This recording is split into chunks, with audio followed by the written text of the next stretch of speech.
We have not seen this in years, as Bobby Webster just revealed some major details regarding this Toronto Raptors team that fans of the Toronto Raptors have not witnessed in multiple seasons. He revealed these details as well as expectations for this Toronto Raptors team entering the 25-26 campaign, and some of those comments have Raptors fans fired up. So we're going to break down everything he said entering this Toronto Raptors season, as there is a lot we could really sink our teeth into. So lots of stuff to break down in this video. But folks, we are very, very close to the start of this NBA season. Media Day is just 2 days away. Bobby Webster's already speaking out, and we have a lot of content coming. So if you're part of the 53% of our viewers that have not hit the subscribe button just yet, and you want to stay up to date with everything that's going on regarding this Toronto Raptors team, make sure you guys hit that subscribe button. But let's dive into the news, because Webster had a lot of things to say about this Toronto Raptors team that frankly has me very, very excited. And the first thing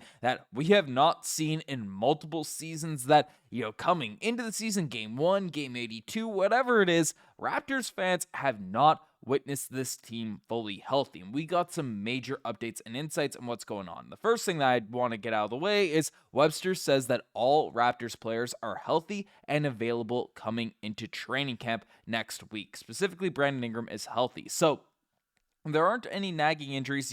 In seasons prior, we've seen Jacoby Walter be injured to start off the season. Rookies dealing with injuries. Whatever, Otto Porter Jr., a few seasons back. Like, this team always had some unfortunate getting hit with the injury bug over the past couple years. So over the course of this offseason, Bobby Webster talked about how it was a priority to take, from game 82, over the course of this offseason, get everyone right, get everyone healthy coming into this year, because that was such a big problem for this team, over the past couple of seasons. So he had a lot of quotes, so let's dive into some of them, saying, specifically on Brandon Ingram, saying, so far, I think it was an ankle sprain, which is different than having surgery or something like that. But we'll see how preseason goes. We'll see how he responds to playing 32 minutes a night, 35 minutes a night. Maybe the jury's out there, but no current plans on Brandon Ingram. So what's the context? What's going on with this quote here? So Bobby Webster was, of course, asked regarding the new star player on the Toronto Raptors, Brandon Ingram, how available he will be, because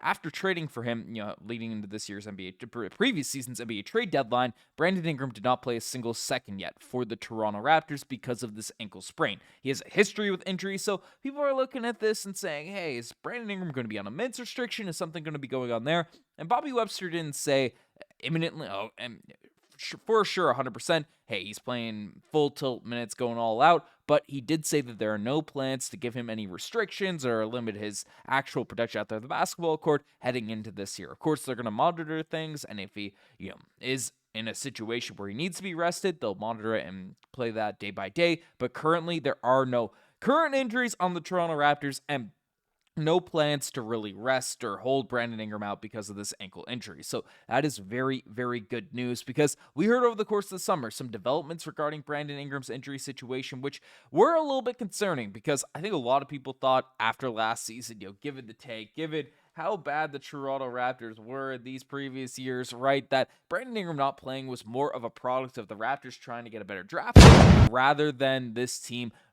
his injury being that significant. But it was only a couple months ago that he fully recovered from the ankle injury, so it's good to hear that this injury is seems to be dealt with very well, and Ingram's ready to be healthy entering this year. And the Raptors have some high expectations for Brandon Ingram, as Bobby Webster came out and said this: I think his shot creation obviously is clear. He's one of the few guys who can go and get his own shot, but also can go get a pretty efficient shot on his own. And I think that's something that we've lacked a bit in prior years. He's a hooper's hooper. I think people that watch him, that have watched film on him, see the high level of skill. He's a 3-level scorer, and not all that interested in what's going on off the court. Not all that interested in what people have to say about him. And this is a little snippet that got overlooked by a lot of people. They said, we had another guy that was sort of like that. But this guy, he just loves playing basketball. And I think it's fun to watch him. It's fun to watch him warm up. It's fun to watch him play. We are excited to see him. So, of course, this is what we're expecting for Brandon Ingram. The guy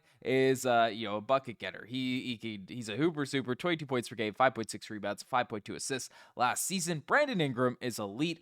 out there as a scorer and, has some size, 6'8", can shoot the basketball, could score all over the court. We know Brandon Ingram is an elite basketball player, and Bobby Webster is very, very high on his expectations for Brandon Ingram coming into this season. And of course, him being healthy, all that stuff is good. And the interesting part of this quote, which I found interesting, we had another guy like this. Of course, if you haven't been following all the updates, all the videos, that Masai Ujiri is pretty adamant on making the Brandon Ingram trade. A couple seasons ago, where Bobby Webster thought it was a smart move to acquire Pascal Siakam. Not clear if that's a reference. Hey, we had another guy like this before, but not sure if that's a clear reference to that there. But regardless of all that, regardless of how Bobby Webster felt about that initial trade, as he's the new top dog for this Raptors team with Masai Ujiri being ousted over the course of the summer, it's an interesting little tidbit there that, of course, we'll monitor as the season goes along. But he also had some big quotes on the Raptors' expectations and a lot of different things. So he came out and discussed how Darko's great at this in regards to expectations. Every day, you got to be 1% better. No finish line. I think you have to build a team in that way. If you have a specific goal in mind, a specific win where you want to enter, I just don't know if that's the best way to build, especially for a young group. These guys, when they lock in, that day-to-day improvement is what ends up resulting in being in the playoffs and being in the play-in tournament. We won 30 games last year, so I don't think there's any sorts of illusions of expectations of the number of wins or this playoff seed or whatnot. So this first part of the comments, I have seen some people throw some criticism in the way of Bobby Webster after these quotes, because the Toronto Raptors right now, we look at the lineup, we look at the team that we have, we look at how expensive this roster is. You have a lot of money, a lot of effort, time, trades, draft picks, all that stuff invested in Immanuel Quickley, RJ Barrett, Scottie Barnes, Brown and Ingram, Jakob Poeltl, a lot of guys that are young players that have come into their own, are entering the primes of their careers, and there's expectations for this team to be solid. So for Bobby Webster to essentially come out and say, hey, no expectations, nothing like that, that has some people like, oh, are we just going to have another mediocre year? Bringing up the play-in tournament as a positive, is that something that we're really looking forward to? I don't really know, because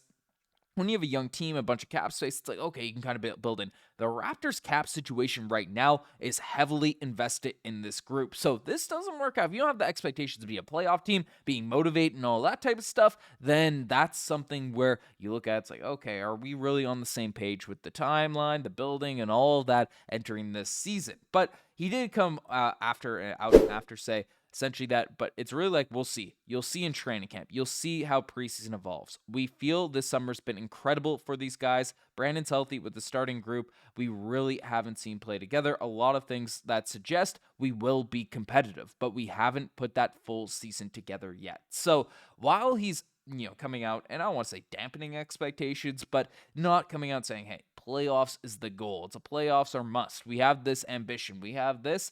It's he's still saying, hey, we're going to see how things play out. We got to analyze, we got to look, adapt, all these types of things. But there's a lot of signs, a lot of signals that this team will be competitive entering next season, which I like that approach. But these are all positives to really take away. This team looks like it could be competitive and all that. And if they can stay healthy, I mean, looking at this roster, looking at the step chart, I ran through the starting lineup. But you even have guys like Gradey Dick, Jacoby Walter, Ochai Agbaji, CMB. You have a lot of players out here on this roster. Mamu, who we just acquired, right? Jamal Shead. There are so many guys out here on this team that can be productive, can have an impact on this roster. And if things come together, if this team can stay relatively healthy, because, of course, no NBA team stays fully healthy over the course of an 82-game season, this is a roster that I am very, very excited about. So we're going to keep you locked, keep you updated on everything that's going on with this Toronto Raptors team. So as I mentioned at the jump, if you enjoyed the video, make sure you guys hit that subscribe button, because we'll keep you up to date on everything that's going on with this Toronto Raptors squad this entire year. Lots of fun stuff planned. So anyways, enjoy the content. Appreciate you. I'll catch you in the next one.